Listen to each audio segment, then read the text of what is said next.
Bonjour à tous, donc aujourd'hui une nouvelle vidéo, ce sera une nouvelle vidéo pour le porte-clés, 3 petites créations sur le thème de juillet.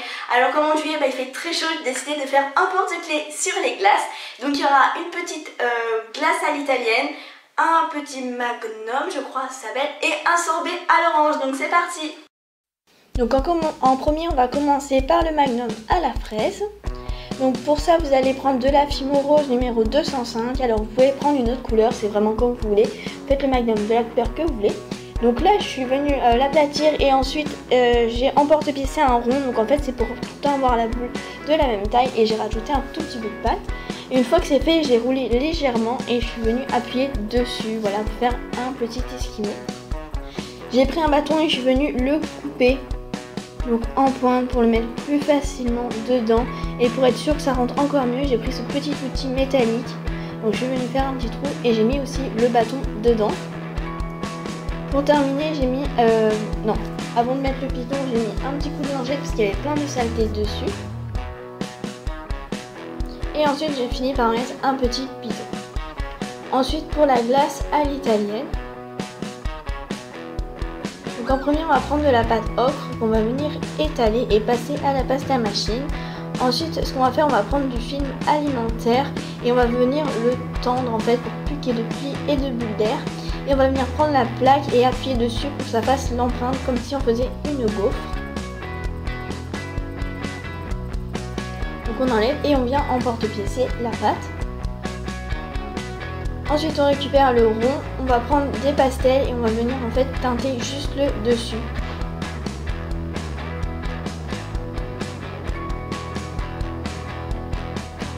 Une fois que c'est teinté, on va venir le rouler, donc on plie un coin et après on vient le rouler sur lui-même.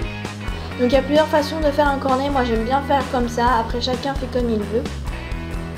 On ferme bien le bout. Et ensuite on le met à cuire. Après pour le sorbet à l'orange, vous faites soit l'orange soit d'une autre couleur. Donc en premier on va prendre de la Fimo translucide. Après donc on va la passer dans la pasta machine, on va mettre un petit coup de rouleau et on va venir emporte-piécer un rond. On va faire une boule et on va rajouter la couleur de notre choix. Donc vous pouvez mettre vraiment la couleur que vous voulez.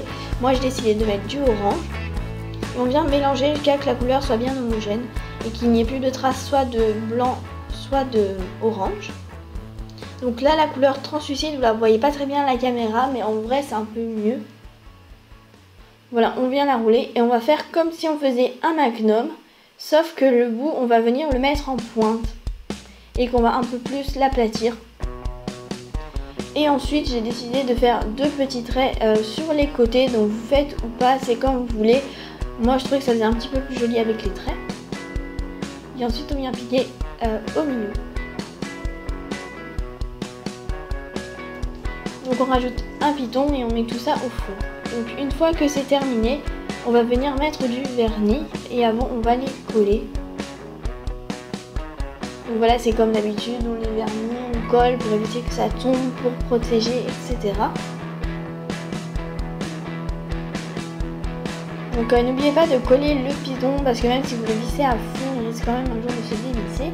Donc ensuite on va passer à la glace, donc j'ai mis le cornet sur une petite pince à linge, je suis venue mettre de la chantilly. Et vu que je voulais pas laisser comme ça, j'ai décidé de mettre quelques fruits. Donc là notamment j'ai mis des fraises, vous mettez vraiment les fruits que vous voulez. Vous pouvez même la laisser comme ça, c'est vraiment comme vous voulez, chacun fait comme il veut. Voilà, j'ai juste mis 3 petites fraises, je voulais pas en mettre trop non plus. Donc ensuite pendant que ça sèche la glace, je suis venue vernir le magnum et aussi le petit sorbet. Alors c'est mieux de le vernir le sorbet, comme ça vous voyez mieux que ça fait transparent. Donc là comme je vous ai dit tout à l'heure, on voit pas très bien à la caméra ce que ça donne.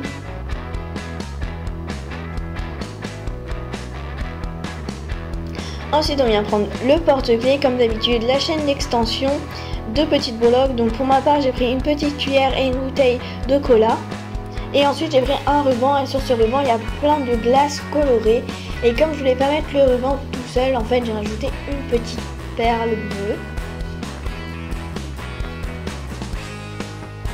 N'oubliez pas aussi de mettre du vernis au bord de votre ruban.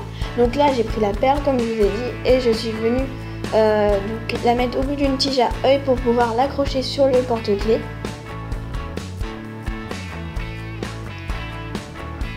Voilà, donc ensuite je prends les anneaux et je viens tout assembler. Donc ça je le fais pendant que les créations sèchent. Pour la glace, ce que j'ai fait, c'est que je l'ai accroché un peu plus tard parce que je l'ai laissé sécher environ 2-3 jours, je sais plus. Enfin, en fait, il faisait assez chaud, donc elle a séché assez vite quand même. Donc voilà, j'ai accroché la perle et le ruban. Maintenant, je viens accrocher la bouteille de cola. Et ensuite, je viens mettre la cuillère. Donc vous pouvez mettre plus de breloques, moins de breloques, c'est vraiment vous faites comme vous voulez, chacun est libre de faire un porte-clés comme il veut. Ensuite, une fois que c'est sec, je viens placer tout en haut le magnum à la fraise. Ensuite, je viens mettre le petit sorbet à l'orange. Donc je le mets tout en bas et au milieu, en fait, je suis venue mettre la petite glace à l'italienne. Voilà, donc j'espère que ces 3 petites glaces, enfin ce tuto de 3 petites glaces vous aura plu. Si jamais vous avez des questions, comme d'habitude, ça ne change pas, ce sera en commentaire. Voilà, je vous fais de gros bisous, profitez bien de l'été et à bientôt. Au revoir.